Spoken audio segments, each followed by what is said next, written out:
Imagine standing before giants while your friends flee in terror. This was Caleb's reality. A man whose faith defied impossible odds. When 12 spies explored the promised land, 10 returned with fear. But Caleb saw victory where others saw defeat. For 45 years, he carried an unshakable promise in his heart while watching his generation perish in doubt. Then, at 85 years old, this unstoppable warrior did the unthinkable. He requested the most dangerous territory filled with giants and fortified cities. Why? Because Caleb understood a divine secret. God's promises aren't limited by human limitations. His story transcends time, speaking directly to anyone facing their own giants today. From spy to conqueror, from promise to possession, discover how one man's extraordinary faith rewrote the destiny of nations. Are you ready to walk in Caleb's footsteps? The desert sun was blazing overhead when God spoke to Moses with a command that would change the course of history. In Numbers chapter 13, verse 2, the Lord's voice carried the weight of destiny. Send some men to explore the land of Canaan, which I am giving to the Israelites. From each ancestral tribe, send one of its leaders. This wasn't just another ordinary mission in the wilderness. This was divine reconnaissance, a sacred assignment that would determine whether an entire generation would enter their promised inheritance or die in the sand. Moses understood the gravity of this moment. For decades, the Israelites had wandered through the harsh wilderness, sustained only by God's miraculous provision and the hope of reaching the land promised to their forefathers. Now, after so many years of waiting, dreaming, and trusting, they were finally going to see their inheritance with their own eyes.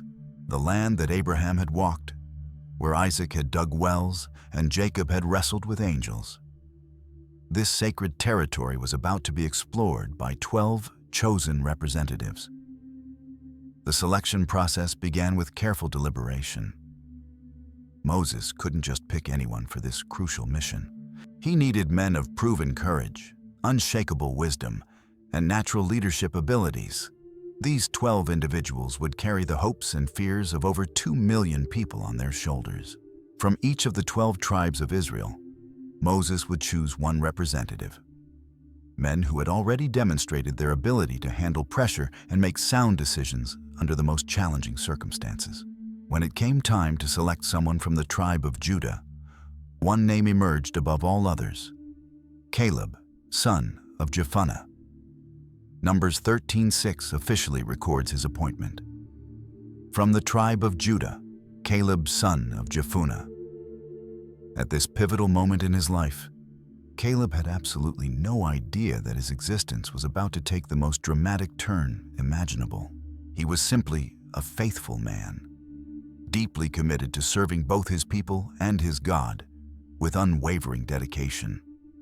Little did this humble tribal leader realize that this single assignment would not only define his personal destiny, but would also determine the fate of an entire generation of God's chosen people. The atmosphere in the camp was electric with anticipation as the 12 chosen men assembled before Moses to receive their final instructions. Every eye in the vast encampment seemed focused on these representatives, who would soon cross into the legendary Promised Land. Moses looked each man in the eye as he delivered their comprehensive briefing, recorded in Numbers 13:17-20. Go up through the Negev and on into the hill country. See what the land is like and whether the people who live there are strong or weak, few or many. What kind of land do they live in? Is it good or bad? What kind of towns do they live in? Are they unwalled or fortified? How is the soil? Is it fertile or poor? Are there trees in it or not? Do your best to bring back some of the fruit of the land. Caleb absorbed every single word with the intensity of a scholar memorizing scripture. This assignment was far more complex than simply taking a casual look around the territory. They needed to gather detailed military intelligence about enemy forces, conduct thorough agricultural assessments of soil quality and crop potential, evaluate defensive capabilities of major population centers, and return with physical evidence that would convince the people of what they had discovered. The mission parameters were crystal clear. Invest 40 complete days in systematic exploration and return with information comprehensive enough to guide Israel's entire conquest strategy. As the 12 representatives prepared to depart, Caleb felt an almost overwhelming sense of responsibility settling on his shoulders like a heavy cloak. He wasn't just representing the tribe of Judah in this endeavor. He was carrying the collective hopes, dreams, and prayers of his people into unknown territory. Every step they would take beyond the wilderness boundary would bring them closer to the land that God had solemnly promised to Abraham, Isaac, and Jacob centuries earlier. For Caleb, this wasn't merely a reconnaissance mission or a fact-finding expedition. It was a sacred trust, a holy assignment that demanded nothing less than his complete dedication and absolute faithfulness. The morning of departure arrived with unusual clarity in the desert air. As the 12 men shouldered their packs and checked their supplies one final time, Moses offered a blessing that would echo in their hearts throughout the dangerous weeks ahead. The entire camp watched in reverent silence as these chosen representatives disappeared beyond the horizon, carrying with them the destiny of a nation and the fulfillment of promises made to their forefathers generations before. The moment the 12 spies crossed the invisible boundary line into Canaan, they found themselves stepping into a world that seemed almost too wonderful to be real. The stark, barren wilderness they had known for so many years gave way instantly to a landscape of breathtaking abundance and fertility. Everywhere their amazed eyes looked, they discovered compelling evidence of God's incredible blessing resting upon this territory. The rich, dark soil practically begged to be cultivated. The lush vegetation grew with supernatural vigor, and the very atmosphere seemed to pulse with life and promise. Numbers 13:27 would later perfectly capture their overwhelming amazement. It does flow with milk and honey. Their divinely guided journey eventually led them to a location that would become absolutely legendary in Israel's history: the magnificent Valley of Eshcol. Here, in this fertile depression between rolling hills, Caleb and his astonished companions made a discovery that completely defied their wildest imagination. Massive grape clusters hung from sturdy vines like purple jewels, so perfectly formed and impossibly large that they appeared almost supernatural in their perfection. These weren't ordinary grapes grown in typical Middle Eastern vineyards. They were undeniable evidence of a land that had received God's special blessing beyond anything they had ever witnessed or even dreamed possible. Caleb stood in speechless wonder as his fellow spies examined the extraordinary fruit with trembling hands. Individual grapes were larger than dates. Clusters were heavier than newborn lambs, and the sweet aroma that filled the air was intoxicating in its richness. But the miraculous abundance wasn't limited to grapes alone. They discovered pomegranates that seemed to glow with inner fire, their ruby-red seeds bursting with juice sweeter than honey. Figs hung heavy on their branches, so perfectly ripe that they seemed ready to burst with concentrated sweetness. Every single tree, every flourishing vine, every cultivated field told exactly the same incredible story. This was truly a land where God's blessing flowed like mighty rivers after spring rains. As the days of exploration continued, Caleb made careful mental notes of everything his experienced eyes observed. Crystal clear streams of fresh water cut meandering paths through fertile valleys that stretched beyond the horizon.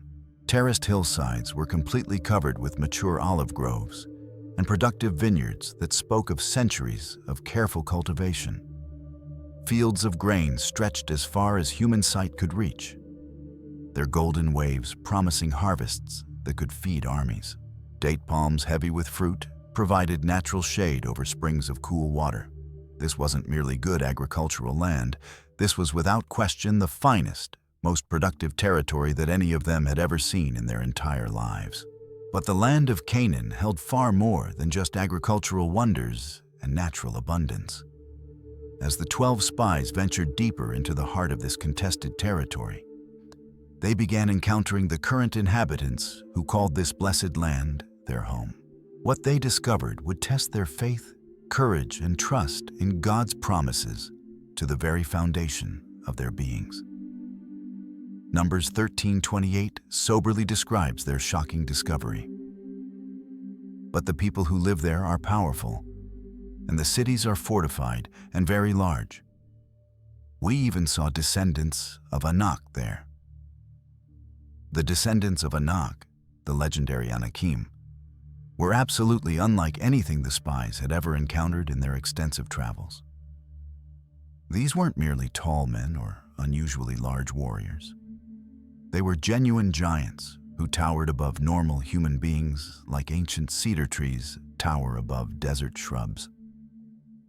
When Caleb first laid his astonished eyes upon these intimidating figures, he immediately understood why they had become the stuff of fearsome legends throughout the entire region. Their physical size was genuinely intimidating, their muscular presence completely overwhelming, and their confident demeanor suggested they had never known defeat in battle. The fortified cities presented an entirely different category of challenge that was equally daunting. Massive walls constructed from enormous stone blocks surrounded every significant settlement, built so impossibly high and incredibly thick that they seemed to mock any thought of military assault. Heavy gates made from the strongest timber available and reinforced with bands of iron stood like absolutely impenetrable barriers designed to withstand any conceivable siege. Guard towers rose at carefully planned strategic points around each city's perimeter, constantly manned by alert warriors who surveyed the surrounding countryside with confident, experienced eyes. These weren't simple farming villages or pastoral settlements.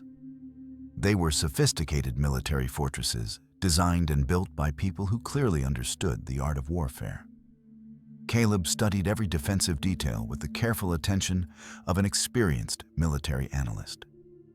He observed the advanced construction techniques that had created these formidable barriers, noted the strategic positioning of defensive installations, and tracked the disciplined patrol patterns of the guards who walked the walls.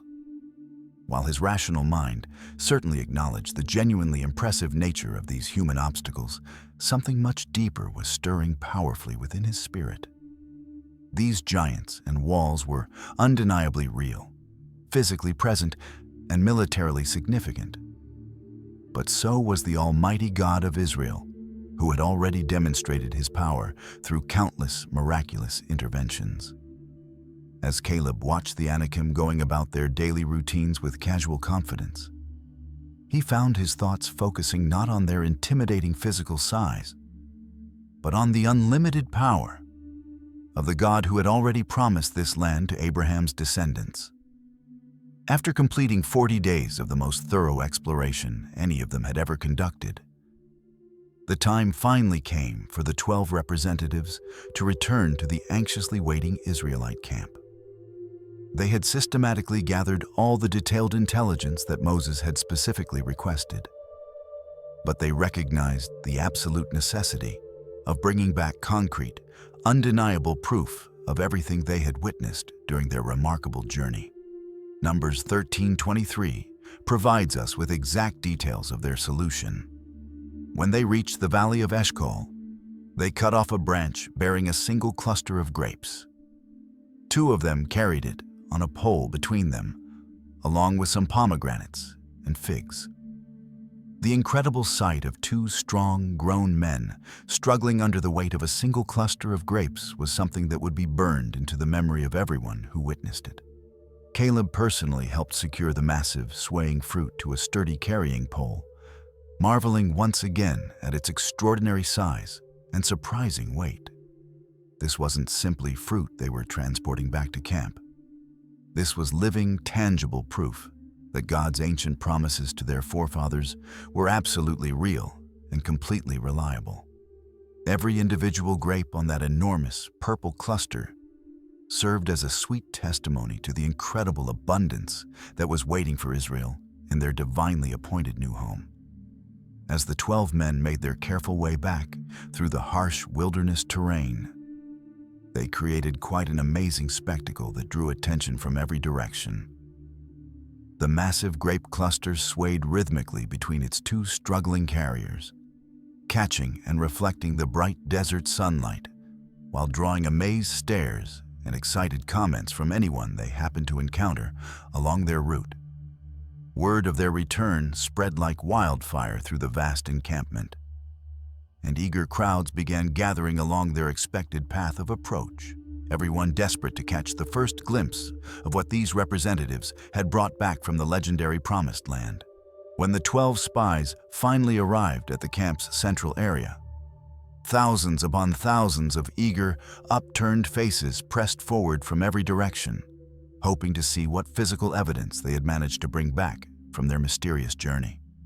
Moses waited patiently at the very center of the growing crowd, his experienced eyes immediately drawn to the incredible fruit display that seemed to defy natural explanation. But Caleb's observant gaze noticed something else that was equally significant in the sea of faces surrounding them. Hope mixed with deep anxiety, excitement tempered by underlying fear. Everyone present understood instinctively that whatever these 12 men were about to report would determine Israel's immediate future and possibly the destiny of generations yet to be born. The moment of absolute truth had finally arrived after weeks of anxious waiting and endless speculation. Moses formally gathered the entire congregation of Israel to hear the spies' official report. And what happened next would split the 12 representatives right down the middle and dramatically change the entire course of human history.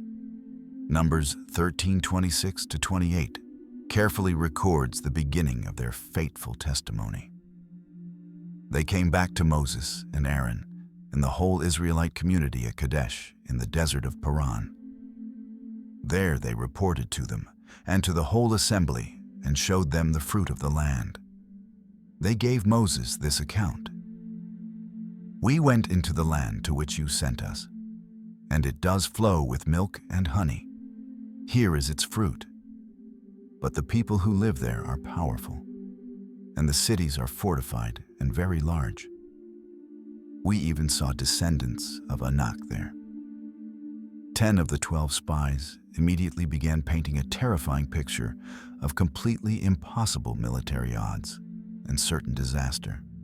They described the Anakim giants in vivid terms, specifically designed to fill their listeners with paralyzing dread and hopeless despair. They spoke eloquently about city walls built so impossibly high that no ladder could ever hope to reach their towering tops. With the precise vocabulary of experienced military analysts, they systematically listed every enemy tribe they had encountered and provided detailed assessments of their fighting capabilities. But their ultimate conclusion remained consistently and devastatingly the same. Military conquest was absolutely impossible, and attempting it would result in complete annihilation. Caleb listened to his fellow representatives with steadily growing concern and deep disappointment. Yes, they had all seen the same intimidating giants with their own eyes. Yes, the defensive cities were genuinely fortified beyond anything they had previously encountered. But his companions were completely missing the most important point of their entire mission. They were describing human obstacles and military challenges as if the Almighty God of Israel simply didn't exist or had somehow lost his power. Numbers 13:31 captures their fearful, faithless conclusion with devastating clarity. "We can't attack those people. They are stronger than we are." But Caleb's perspective was entirely, radically different from the majority opinion being expressed around him.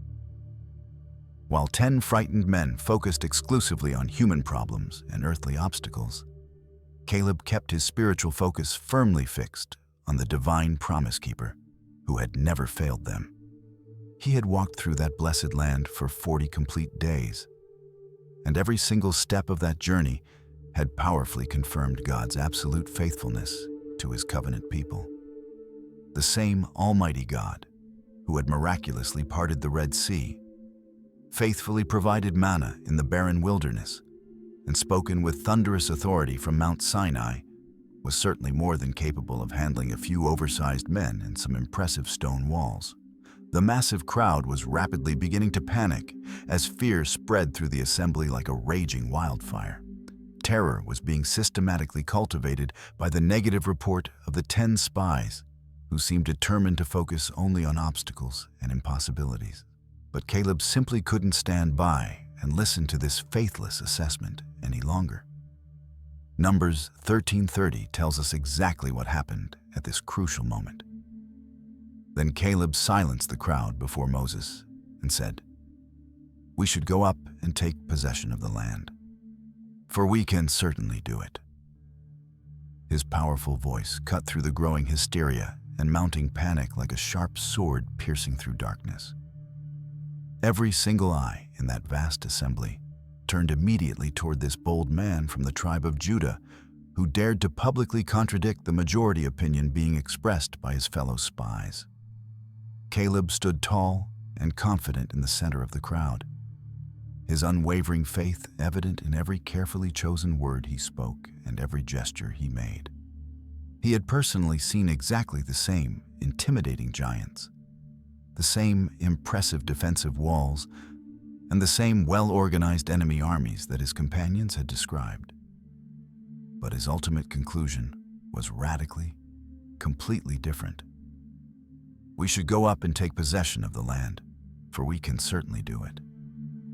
These weren't the reckless words of a foolish man who had failed to properly assess the military situation they were facing. Instead, they represented the confident declaration of someone who truly understood God's unchanging character and unlimited power. Caleb had spent 40 life-changing days walking through God's promised gift to Israel, examining every valley and hilltop. And he absolutely refused to allow fear and unbelief to steal what the Almighty had freely and graciously given to his covenant people. The stark contrast between the two perspectives couldn't have been more dramatic or significant.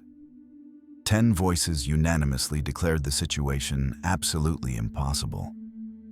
But Caleb's voice thundered with complete confidence about certain victory. 10 frightened men saw only insurmountable problems and military disasters. Caleb saw divine promises waiting to be fulfilled. 10 spies looked at the Anakim giants and trembled with fear. Caleb looked at those same giants and saw God's perfect opportunity to display his unlimited power before all the nations. His bold, faith-filled words hung in the desert air like a battle cry, challenging every person present to make a fundamental choice between paralyzing fear and victorious faith. But despite its power and truth, Caleb's faith-filled declaration fell on ears that were already closed to hope and hearts that had chosen fear over trust. Numbers 14:1-4 reveals the absolutely tragic response of God's chosen people. That night, all the members of the community raised their voices and wept aloud. All the Israelites grumbled against Moses and Aaron, and the whole assembly said to them, "If only we had died in Egypt or in this wilderness. Why is the Lord bringing us to this land only to let us fall by the sword? Our wives and children will be taken as plunder. Wouldn't it be better for us to go back to Egypt?" And they said to each other, "We should choose a leader and go back to Egypt." The people's complete rebellion and rejection of God's promise broke Caleb's faithful heart into pieces. These were the same people he had risked his life to serve, the same nation he had represented with such dedication during those 40 dangerous days in enemy territory. Now they were consciously choosing the familiar slavery of Egypt over the freedom of the promised land, paralyzing fear over victorious faith, human reasoning over divine promises. all around him. Caleb heard thousands of voices calling for immediate retreat, for a shameful return to the very bondage from which God had miraculously delivered them. The very people whom the Almighty God had rescued from Pharaoh's brutal whips and impossible slavery were now actually begging to return to their former chains and hopeless oppression. God's response to this faithless rebellion was both swift and absolutely decisive. Numbers 14:26-35 records the divine judgment that would define an entire generation. The Lord said to Moses and Aaron, "How long will this wicked community grumble against me? I have heard the complaints of these grumbling Israelites. So tell them, as surely as I live, declares the Lord, I will do to you the very thing I heard you say. In this wilderness, your bodies will fall. Every one of you 20 years old or more who was counted in the census and who has grumbled against me. Not one of you will enter the land I swore with uplifted hand to make your home. Except Caleb son of Jephunneh and Joshua son of Nun. 40 years of wilderness wandering. An entire generation would walk in circles through the harsh desert until every single faithless, complaining voice was permanently silenced by death. But not Caleb. Numbers 14:24 contains God's special, personal promise to his faithful servant. But because my servant Caleb has a different spirit and follows me wholeheartedly, I will bring him into the land he went to, and his descendants will inherit it. The man who had dared to believe God's promises when everyone else chose doubt would live to see every word fulfilled exactly as promised. In the midst of Israel's crushing judgment and overwhelming despair, God spoke words that would sustain Caleb through the darkest decades of his life. While the entire nation faced the devastating consequence of 40 years in the wilderness, the Lord made a personal promise to his faithful servant that would become the foundation of everything that followed.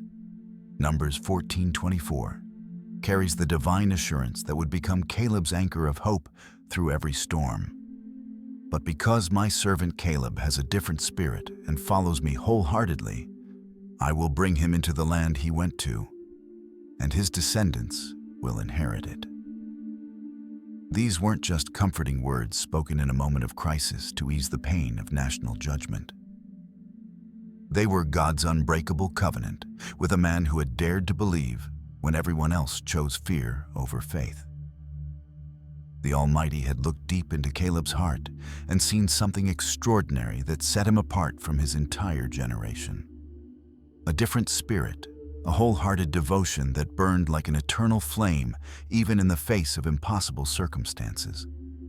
While millions of his countrymen would die in the desert sand over the coming decades, Caleb would live to walk again in the land of milk and honey that had captured his imagination during those 40 days of exploration. The divine promise carried two incredible guarantees that would shape every decision and sustain every hope for the rest of Caleb's long life. First, he would personally see the promised land again, not just as a spy looking longingly from the outside, but as a victorious conqueror claiming his rightful inheritance with his own weathered hands. Second, his descendants would inherit the very territory he had explored with his own feet. The specific hills and valleys that had filled his eyes with wonder during that legendary reconnaissance mission. The land that had seemed like paradise during those 40 days would become his family's eternal possession, passed down from generation to generation as a testimony to faithful patience. Caleb held these divine words close to his heart as the harsh reality of their situation settled like a heavy blanket over the camp. Around him, people wept and mourned for the opportunities they had lost. But inside his spirit, something unshakable had taken root and begun to grow. God had spoken his name specifically, had called him my servant with personal affection, and had promised him a future that no amount of wilderness wandering could steal away. This wasn't just hope born of human optimism. This was heaven's guarantee, written in the eternal records of divine faithfulness, signed with the unchanging character of the Almighty Himself. As the long years of wandering began to stretch endlessly before them, Caleb faced a choice that would define his character and determine his legacy. Would he become bitter and resentful like the masses around him? Or would he remain faithful to the God who had promised him a glorious future? Day after day, month after month, year after year, through every season of difficulty and disappointment, Caleb chose faith over frustration, hope over despair, and trust over complaining. While voices around him constantly grumbled about their circumstances and questioned God's goodness, Caleb's voice remained steady, encouraging, and filled with unwavering confidence in God's perfect plan and timing. The harsh wilderness tested everyone's patience and challenged every person's resolve, but it seemed to strengthen Caleb's character and deepen his trust in divine providence. When others complained bitterly about eating the same manna every single day, Caleb thanked God for His faithful provision and never failing care. When people criticized Moses for leading them into this seemingly endless journey through barren wasteland, Caleb stood firmly beside God's chosen leader, offering support and encouragement during the most difficult and discouraging moments. His loyalty to divine authority never wavered, his faith in God's promises never dimmed, and his hope in ultimate victory never died. Caleb understood something profound that most of his generation completely missed in their self-pity and complaints. These wilderness years weren't divine punishment for him personally. They were preparation for the greatest adventure of his life. While others saw only endless sand dunes and scorching sun, Caleb saw God's training ground where he was being shaped into the warrior he needed to become. Every challenge was making him stronger and more resilient. Every trial was building his character and deepening his dependence on God. And every day of waiting was bringing him one step closer to the fulfillment of God's promise. His example spoke louder than any sermon could ever preach.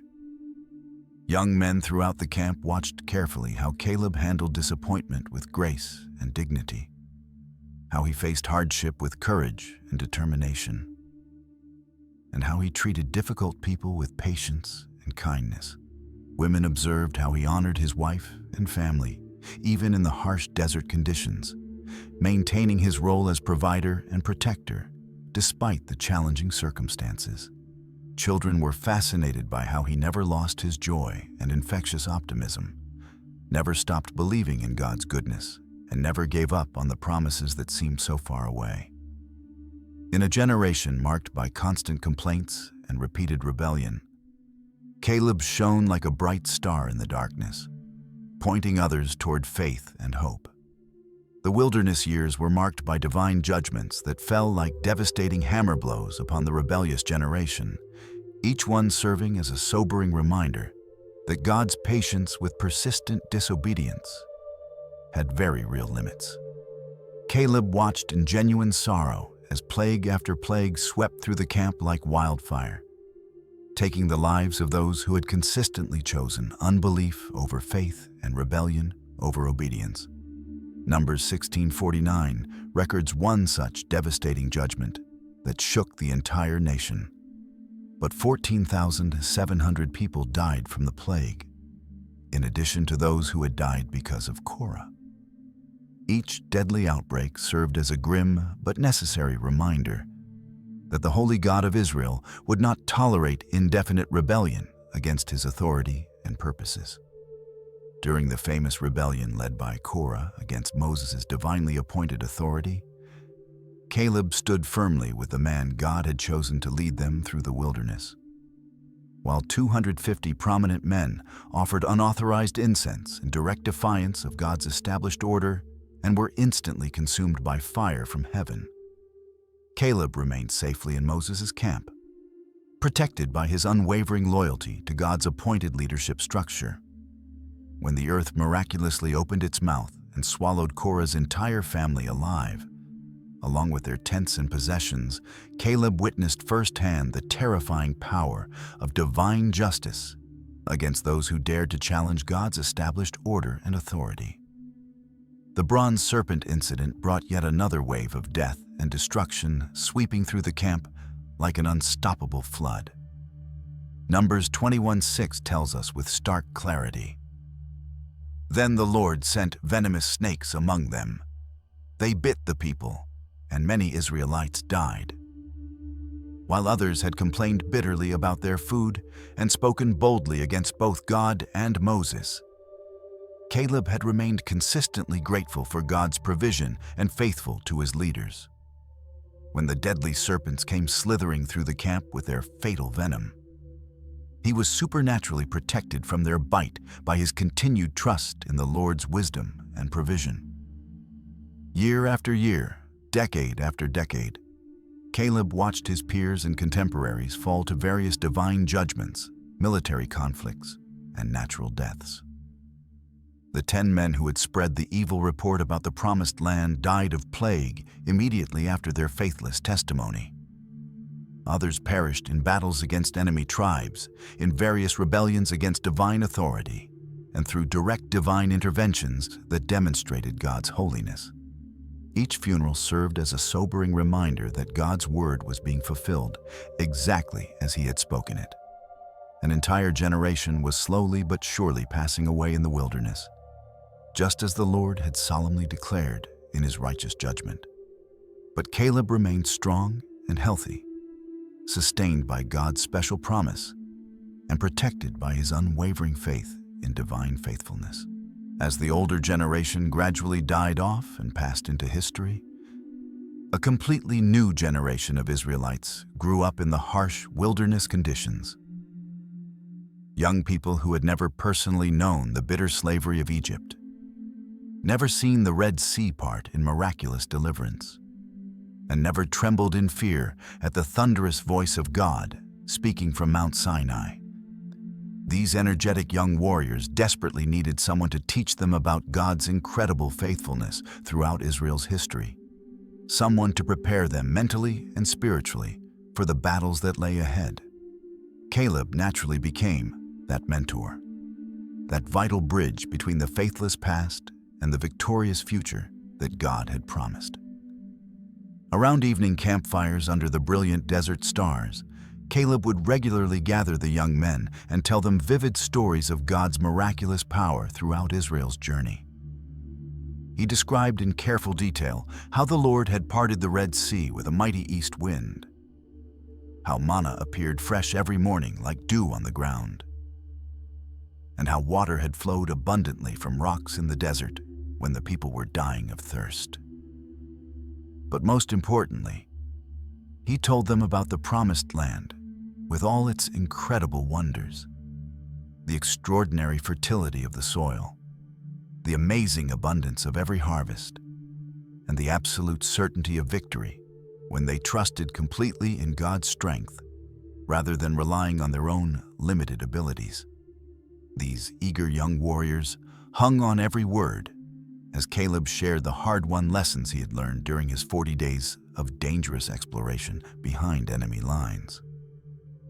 He taught them practical military strategy and battlefield tactics, but he always emphasized that their ultimate victory would come from the Lord of hosts, not from superior weapons, advanced tactics, or numerical advantages.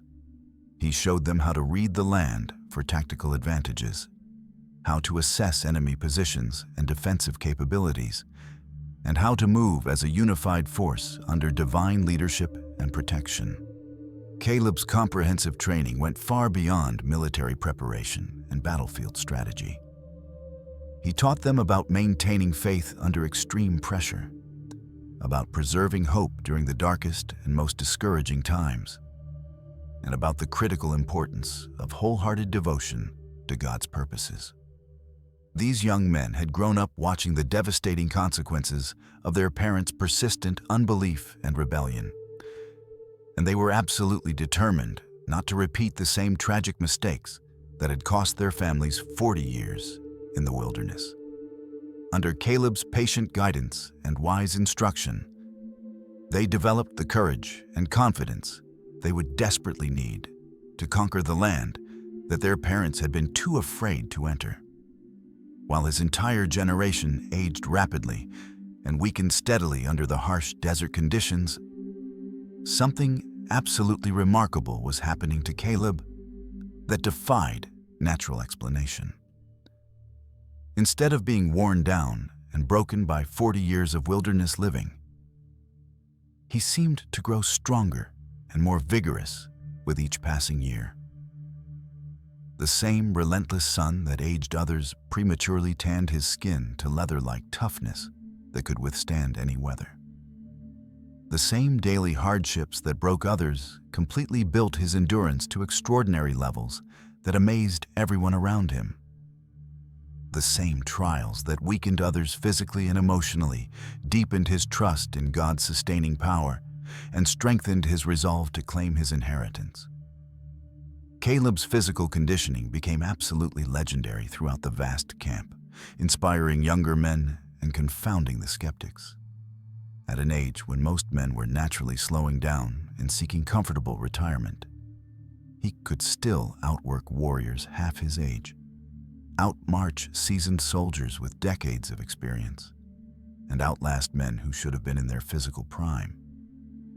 His incredible stamina came not just from good genetics or careful diet, though he was certainly blessed in those areas, but from a heart that remained fully committed to God's purposes and completely confident in divine promises.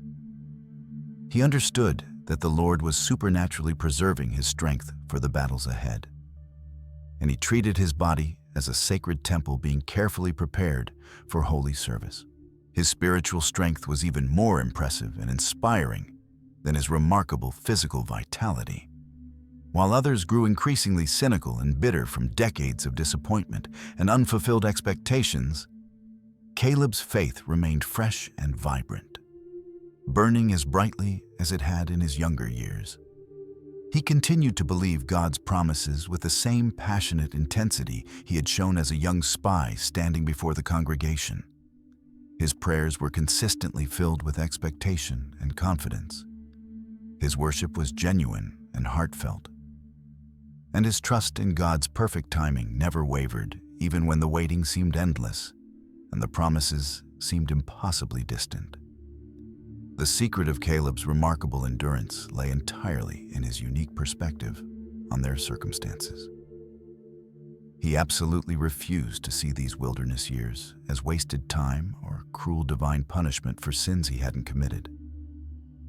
Instead, he viewed them as essential preparation for the greatest adventure of his life, the fulfillment of everything he had dreamed about since that first glimpse of the promised land. Every morning brought him one day closer to claiming his inheritance.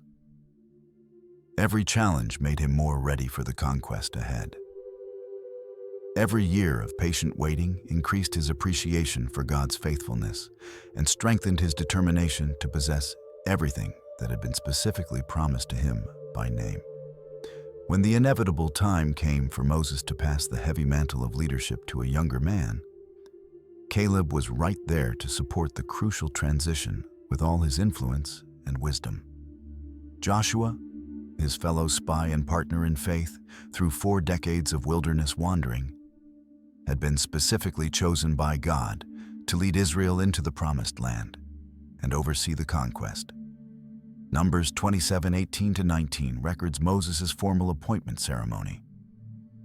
So the Lord said to Moses, "Take Joshua, son of Nun, a man in whom is the spirit of leadership, and lay your hand on him. Have him stand before Eleazar the priest and the entire assembly and commission him in their presence."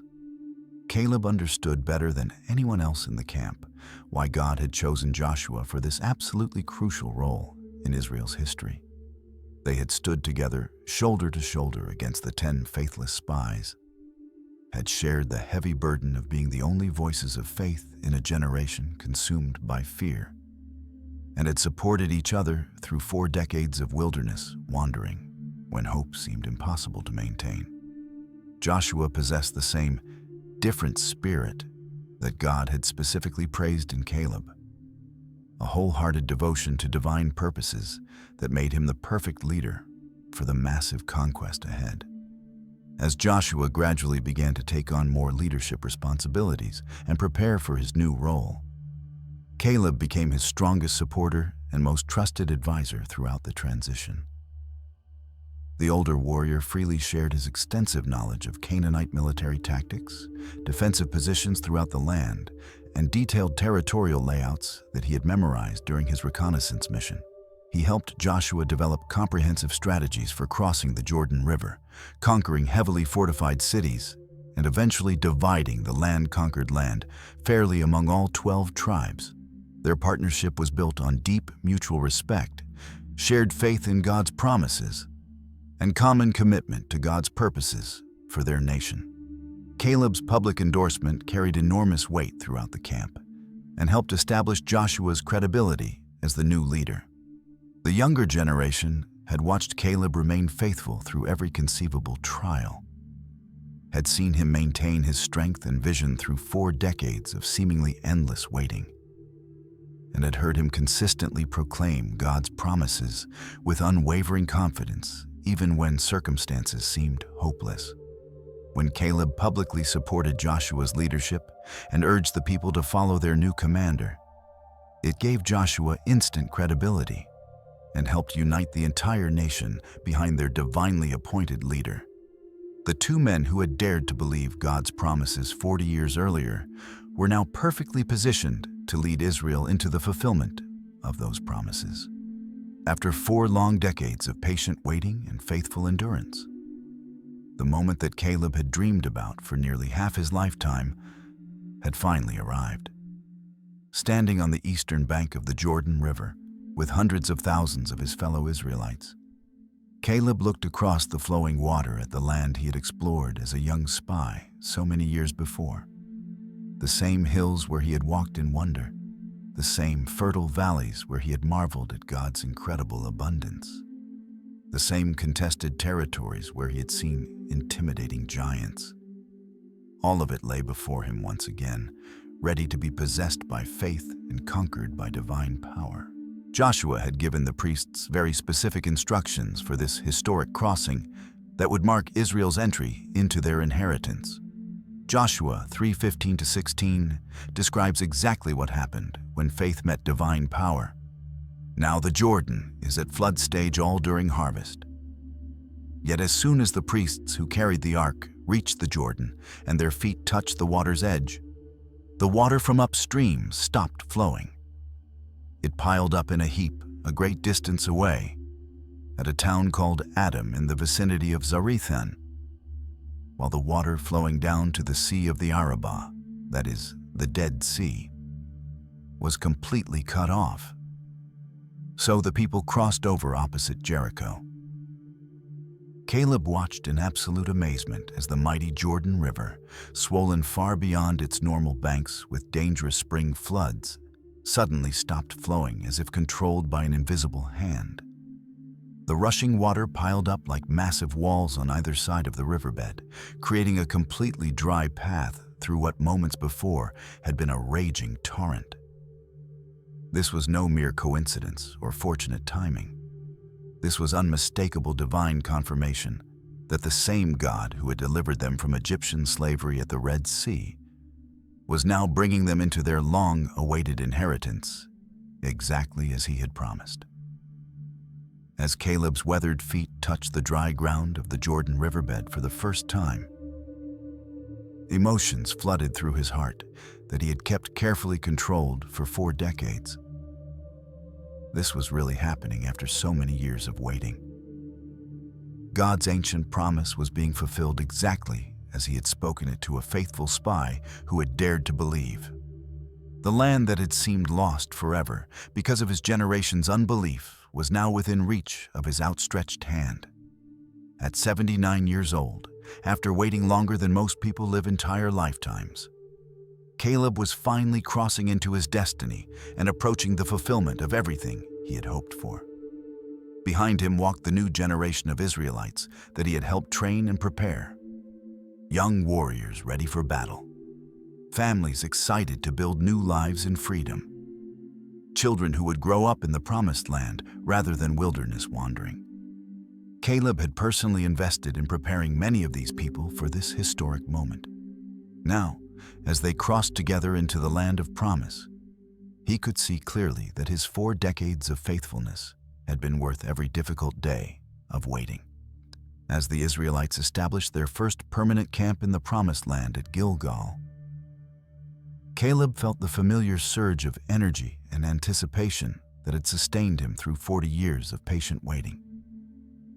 At 79 years old, when most men his age were content to sit comfortably in the shade and tell stories to their grandchildren, Caleb was sharpening his sword and preparing his armor for the greatest military campaign of his entire life. The long-awaited conquest of Canaan was about to begin in earnest, and he was absolutely ready for whatever challenges lay ahead. His remarkable physical condition was nothing short of miraculous and continued to amaze everyone who knew his true age. While all his contemporaries had died in the wilderness over the past 4 decades, Caleb had maintained the strength and vitality of a much younger man through supernatural preservation. His reflexes were still lightning quick, his legendary endurance was still the talk of the camp, and his tactical mind was sharper than ever after decades of study and preparation.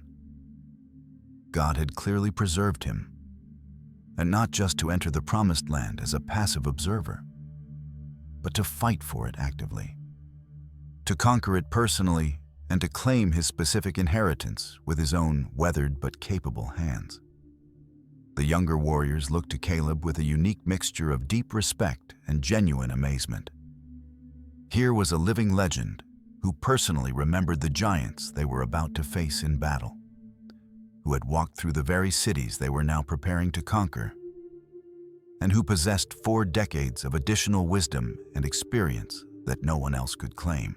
His quiet confidence was absolutely contagious throughout the ranks. His unshakable faith was an inspiration to everyone around him, and his unwavering determination filled the entire army with courage for the battles ahead.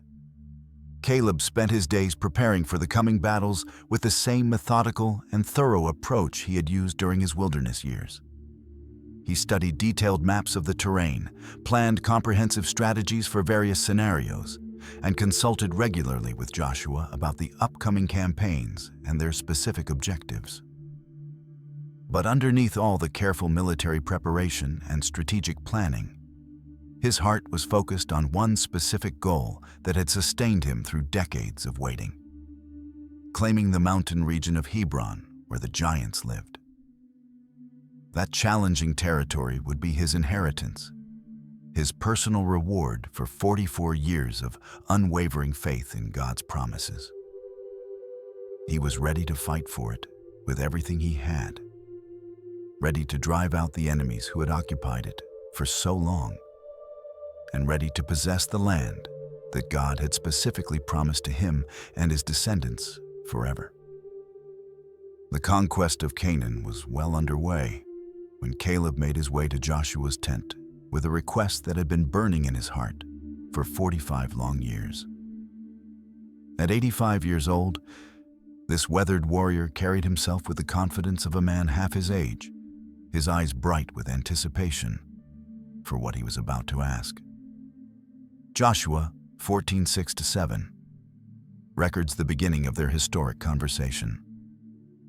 Then the people of Judah approached Joshua at Gilgal, and Caleb, son of Jephunneh, the Kenizzite, said to him, "You know what the Lord said to Moses, the man of God, at Kadesh Barnea about you and me. I was 40 years old when Moses, the servant of the Lord, sent me from Kadesh Barnea to explore the land, and I brought him back a report according to my convictions." Standing before his old friend and fellow spy, Caleb reminded Joshua of that life-changing day when they had both dared to believe God's promises while 10 other spies spread fear throughout the camp. The memory was as fresh in both their minds as if it had happened yesterday.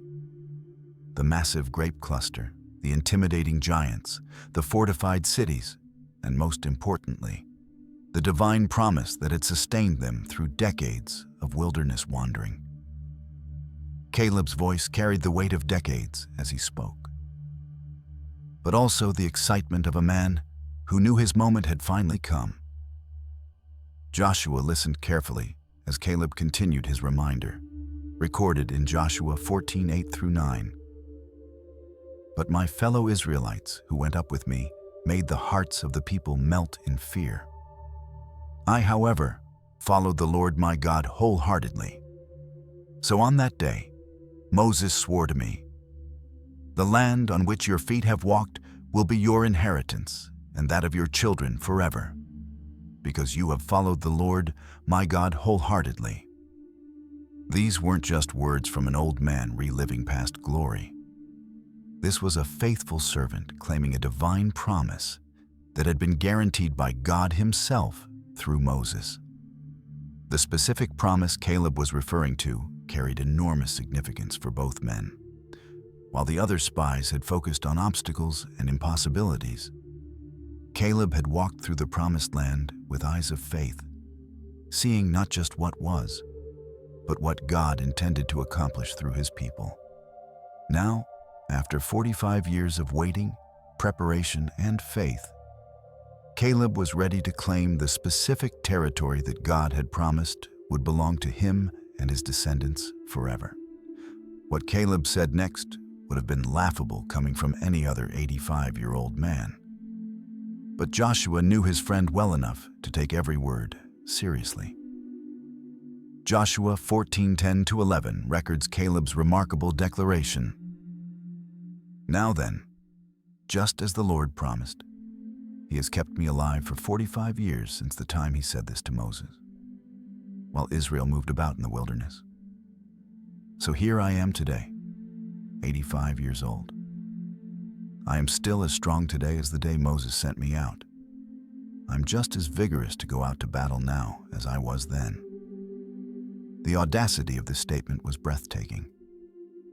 Here was a man who had lived through 4 decades of harsh wilderness conditions, who had watched his entire generation die around him, and who was now claiming to possess the same physical strength he had enjoyed as a 40-year-old warrior.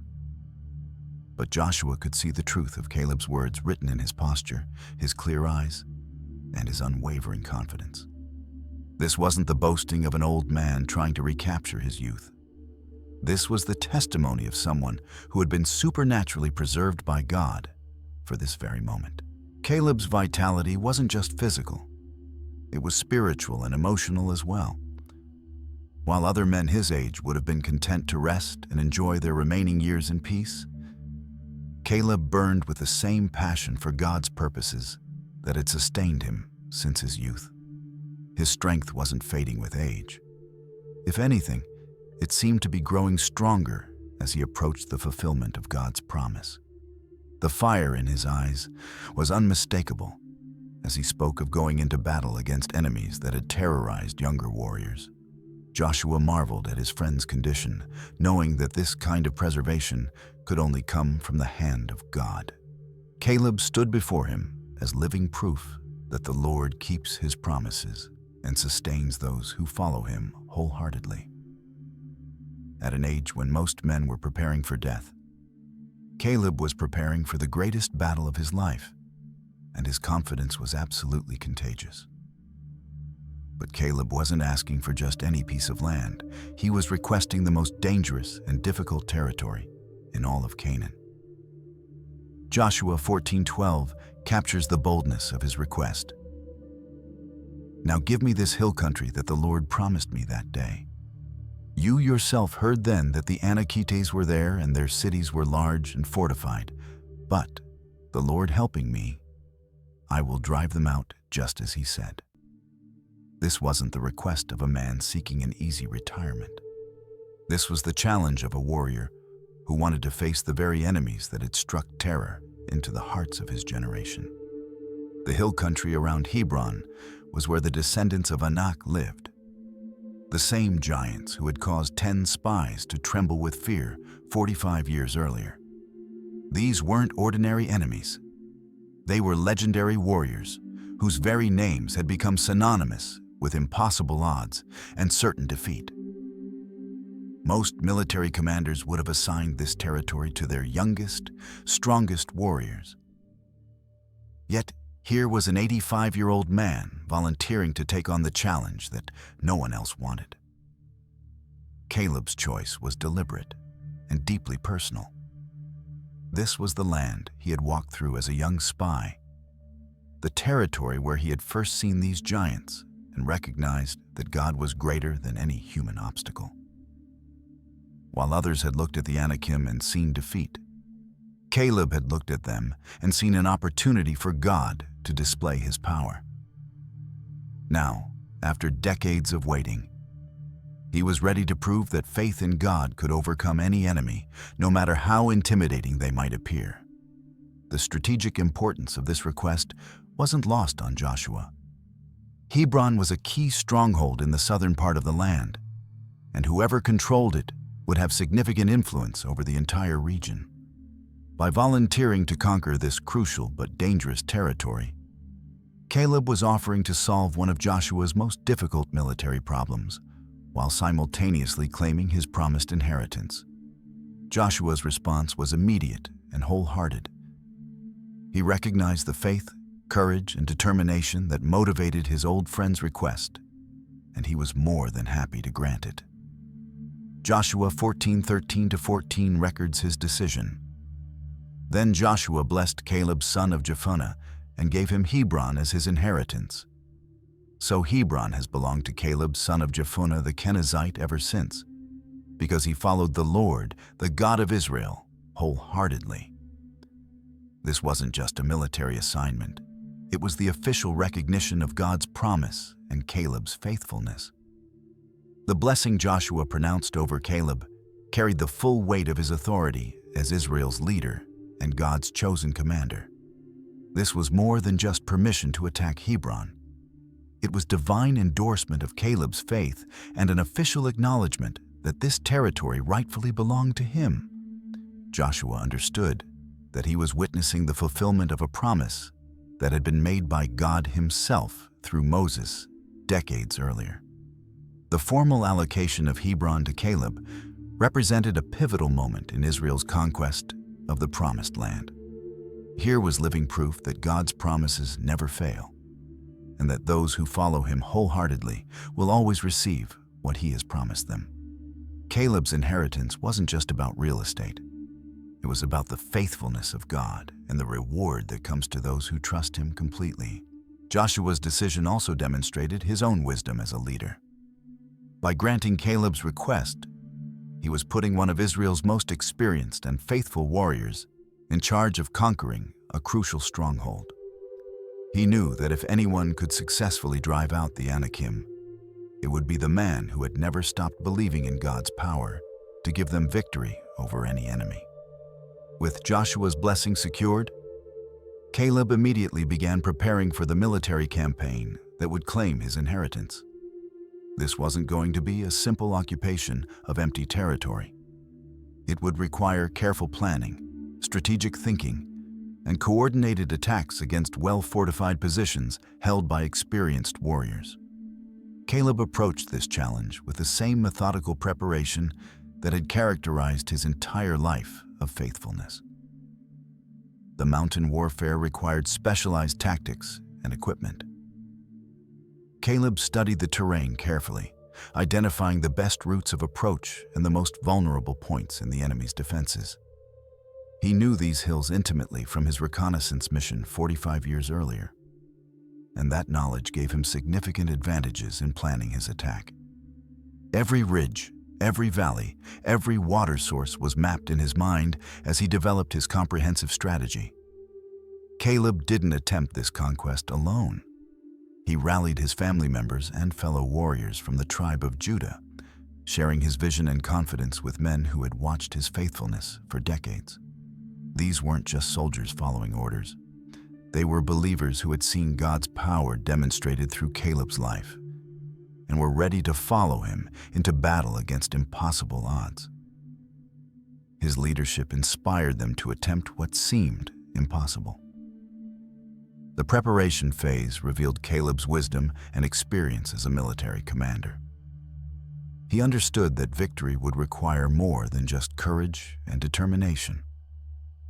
It would need careful logistics, coordinated timing, and absolute dependence on God's power. Every detail was planned with precision, but always with the understanding that their ultimate success would come from the Lord who had promised to give them this land. The actual conquest of Hebron required confronting the three most feared warriors in the region, the sons of Anak, whose very names had become legendary throughout Canaan. Joshua 15:14 records Caleb's victory. From Hebron, Caleb drove out the three Anakites, Sheshai, Ahiman, and Talmai, the sons of Anak. These weren't ordinary soldiers. They were the descendants of the giants who had terrified an entire generation of Israelites and prevented them from entering the Promised Land 4 decades earlier. Sheshai, Ahiman, and Talmai represented everything that had once seemed impossible to overcome. They were massive in stature, experienced in warfare, and confident in their ability to defend their ancestral stronghold. For 45 years, they had lived in Hebron without serious challenge, growing more formidable with each passing year. But now they faced something they had never encountered before. A warrior whose strength came not from his own ability, but from the unlimited power of the God of Israel. The battles were fierce and demanding, requiring every ounce of Caleb's skill, experience, and supernatural strength. These giants didn't surrender easily or retreat without a fight. They understood that losing Hebron would mean losing their dominance over the entire region. So they fought with the desperation of men who had everything to lose. But Caleb fought with something even more powerful: the absolute certainty that God had promised him victory. One by one, the sons of Anak fell before Caleb's determined assault. Each victory proved once again that God's power is greater than any human obstacle, no matter how intimidating it might appear. The same giants who had caused 10 spies to tremble with fear were no match for one man who trusted completely in God's promises. Caleb's triumph over these legendary warriors sent shockwaves throughout the region and demonstrated that the God of Israel was mightier than any enemy. With the giants defeated and the city conquered, Caleb immediately began the process of establishing Hebron as his family's permanent inheritance. This involved much more than simply occupying the territory. It required building defenses, organizing the population, and creating the infrastructure necessary to maintain control over this strategic location. Caleb approached this task with the same thoroughness he had shown in every other aspect of his life. The construction of strongholds and defensive positions throughout the region demonstrated Caleb's understanding of military strategy and his commitment to protecting what God had given him. These weren't temporary encampments. They were permanent installations designed to secure his family's possession of this territory for generations to come. Every fortress was built with the future in mind, creating a lasting legacy that would benefit his descendants long after he had passed away. Caleb's administration of Hebron revealed his wisdom as a leader and his heart as a servant of God. He established just governance, fair treatment of the local population, and systems that would promote prosperity and peace throughout the region. His rule wasn't characterized by harsh oppression or exploitation, but by the same wholehearted devotion to God's principles that had marked his entire life. The transformation of Hebron from a stronghold of giants into a center of Israelite power and influence represented the complete fulfillment of God's promise to Caleb. The land that he had walked as a young spy was now permanently his family's inheritance, secured not by his own strength alone, but by the faithfulness of the God who had promised it to him. Every building, every field, every well became a testimony to divine faithfulness and the reward of patient trust. Caleb's conquest of Hebron marked a significant turning point in Israel's overall campaign to possess the promised land. Joshua 14:15 concludes the account with these significant words. Then the land had rest from war. This wasn't just a local victory. It was a contribution to the peace and security of the entire nation. By eliminating one of the most formidable strongholds of resistance, Caleb had helped bring an end to the major military campaigns that had consumed Israel's energy and resources. The strategic importance of Hebron's conquest extended far beyond its immediate military value. This victory demonstrated to all the remaining enemies of Israel that no stronghold was impregnable when God fought for his people. Word of an 85-year-old warrior defeating the legendary sons of Anak spread throughout the region, striking fear into the hearts of other would-be resistors and encouraging them to seek peace rather than face destruction. For Caleb personally, this victory represented the completion of a journey that had begun 45 years earlier in the valley of Eshcol. The young spy who had dared to believe God's promises had become the old warrior who had claimed his inheritance through faith and courage. Every year of waiting, every challenge of the wilderness, every moment of preparation had led to this triumphant conclusion. The peace that followed Caleb's victory was more than just the absence of warfare. It was the presence of God's blessing on a people who had finally learned to trust him completely.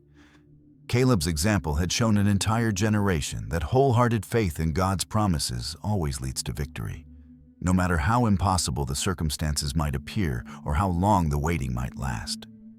If Caleb's story has inspired your faith and reminded you of God's faithfulness, please hit that subscribe button and ring the notification bell so you never miss our biblical stories. Share this video with someone who needs to hear about God's promises and his perfect timing. Your share could be exactly what someone needs to keep believing when the waiting gets hard. What promise from God are you holding on to today? Drop a comment below and let's encourage each other to have the faith of Caleb. Until next time, keep believing. Your mountain is waiting to be conquered.